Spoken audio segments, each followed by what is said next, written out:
This November, in about 7 weeks, Montana will complete its first general election with all mail ballots in most of our 56 counties.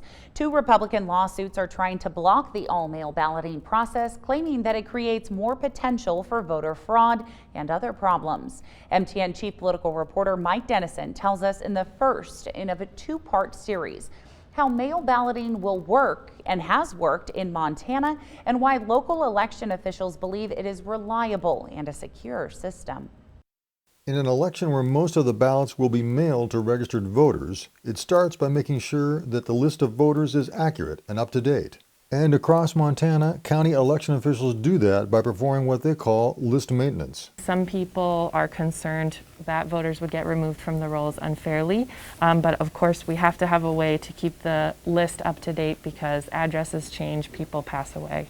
Officials routinely check death records and change of address files to see if someone should be removed from the local list. And if you don't vote for an election or two, you could be changed to inactive status or even get removed from the rolls. In either case, you would not get a mailed ballot. The best way to check your registration status is to go online to the website myvoterpagemt.com or just call the county election office. If you're on the registered voter list on October 2nd and your county is one of the 46 doing all-mail ballots, a ballot will be mailed to you on October 9th. It's the same way that requested absentee ballots have been handled in Montana for years, which, by the way, are the same thing as mailed ballots. We use the same database, the same election management system either way.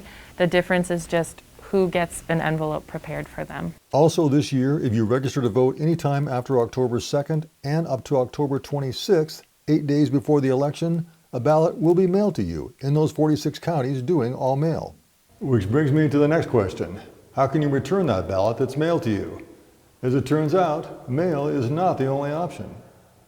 The return envelope postage is prepaid, so mailing it is the easiest way and without cost. But most counties doing all-mail ballots also are setting up drop boxes at various locations where you can personally deliver your ballot, both on election day and in some cases before, starting in October. Those boxes must be staffed by at least 2 county election people when they're in use. And if you register after October 26th, up to and including election day, you must get your ballot and submit it in person at the county election office.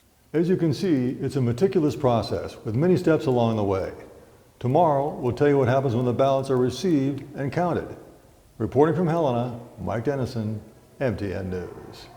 Also, mailed ballots must be received at the county election office by election day to be counted. Election officials are recommending ballots be mailed at least a week before election day, which is Tuesday, November 3rd.